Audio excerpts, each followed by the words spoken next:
एक दिन विक्रम काम की तलाश में आदित्य सिंह के घर आता है। साहब, मैं बहुत गरीब हूँ। मैं काम की तलाश में 20 दिन से भटक रहा हूँ। आप अगर मुझे काम पे रख ले तो बहुत मेहरबान होगी आपकी। तुम्हें कार चलानी आती है क्या? जी साहब, बहुत बढ़िया। तो एक काम करो, मुझे ऑफिस छोड़ दो और आते वक्त मैम साहब को फिटनेस क्लास पर ड्रॉप कर देना। यही तुम्हारा रोज का काम होगा।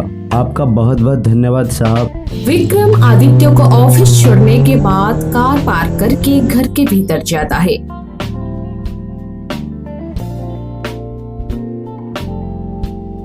मैम साहब। अरे तुम अंदर क्या कर रहे हो? क्या काम है तुम्हें? मैम साहब, मैं कार की चाबी लेने आया था। अरे तुम्हें पता नहीं मुझे फिटनेस क्लासेस जाना है? एक काम करो, तुम बाहर वेट करो, मैं थोड़ी देर में आ रही हूँ। तभी मिक्की तैयार होने चली जाती है। विक्रम पीछे से देखकर मुस्कुरा कर बोलता है, मिक्की मैम साहब तो कमाल लगती है।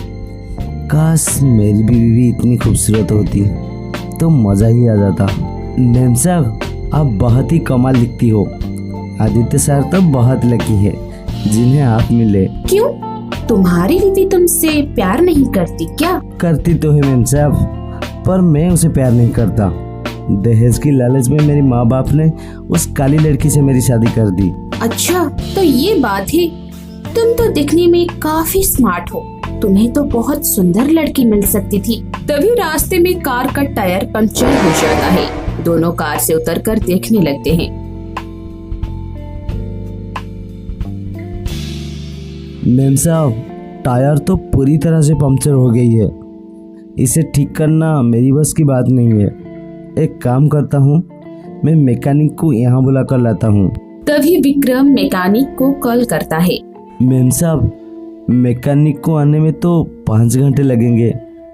यहाँ तो दूर दूर तक कोई कार नहीं दिख रही, क्या करे? तभी मिक्की उसके पास जाती है और उसका हाथ पकड़ लेती है।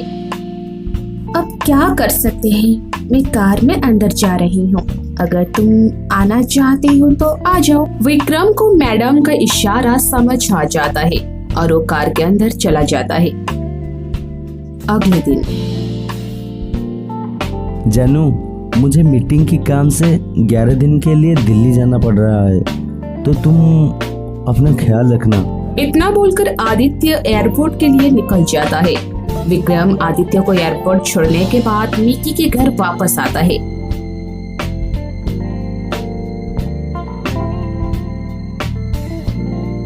अरे इतनी दूर क्यों खड़े हो, मेरे पास तो आओ।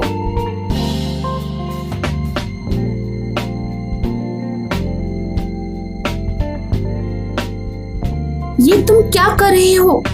ये तो मेरे गहने हैं। रिलैक्स मिकी, मैं तो सिर्फ देख रहा था। जहाँ से तुमने गहने उठाए हैं वही वापस रख दो और दफा हो जाओ मेरे घर से। मैं ये गहना लेकर जा रहा हूँ, मुझे रोकने की कोशिश भी मत करना, वरना तुम्हारी सारी पोल तुम्हारी हस्बैंड के सामने खोल दूंगा। रात के समय बस बहुत हो गया।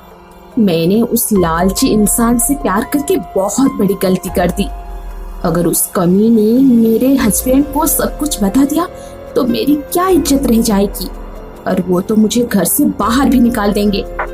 अगर इस मुसीबत से बचना है तो विक्रम की जान लेनी पड़ेगी। इतना बोलने के बाद वो अपना कबर्ड से पिस्तौल निकालती है और कार में बैठकर विक्रम के घर की तरफ निकल जाती है। घर का दरवाजा खटखटाती है। इतनी रात को कौन आया मन ने? रात को भी कोई चैन से सोने नहीं देता। तभी विक्रम उठकर दरवाजा खुलता है। अरे मिकी, तुम इतनी रात को यहाँ क्या कर रही हो?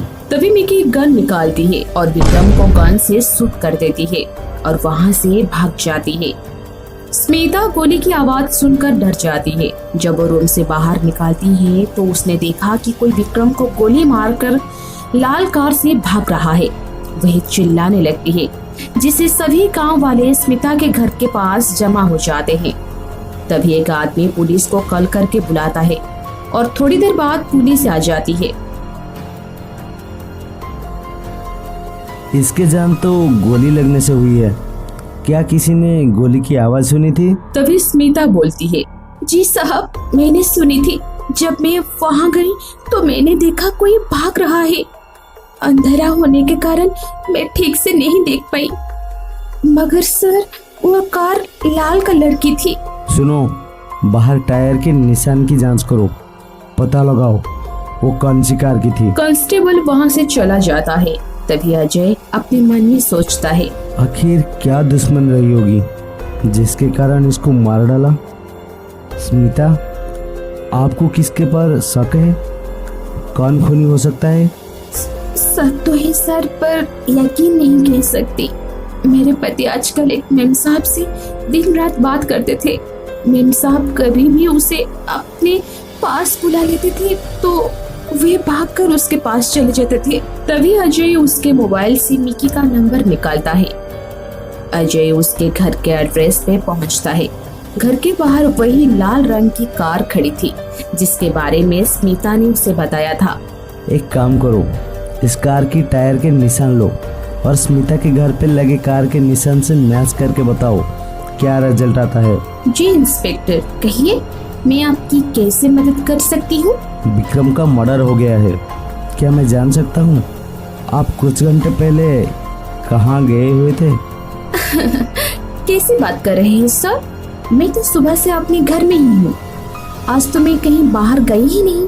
आपको किसी पे शक है कि विक्रम का मर्डर कौन कर सकता है? नहीं सर, मुझे कोई आइडिया नहीं है। तभी अजय वहां से चला जाता है और उसे कांस्टेबल बताता है कि कार के टायर के निशान हुबहू मैच करते हैं। कांस्टेबल, एक काम और करो, इस इलाके के सीसीटीवी कैमरा चेक करो और मुझे इन्फॉर्म करो वो कार कब आई थी और कब वापस लौटी। इसी तरह कांस्टेबल सीसीटीवी कैमरा चेक करता है, जिससे सबको पता चल जाता है कि खूनी मिकी है। सारे पुलिस वाले उसी समय मिकी के घर जाते हैं। आपने हमसे झूठ क्यों बोला कि आपने घर में ही थी? आपने ही विक्रम को मारा है। आपका कार का नंबर सीसीटीवी कैमरा में रिकॉर्ड हो गई है। कांस्टेबल, घर का अच्छे से तलाशी लो, मुझे यकीन है गन इस घर में ही मिलेगा। तभी मिकी घबरा कर वहाँ से भागने की कोशिश करती है, मगर वो पकड़ी जाती है।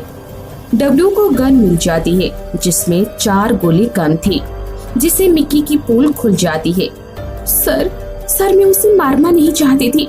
मैं तो उसे बहुत प्यार करती थी, मगर उस कमीने ने मेरे साथ गद्दारी की। मेरे सारे गहने चुरा लिए और मुझे मेरे पति को सारी बातें बताने की धमकी दी।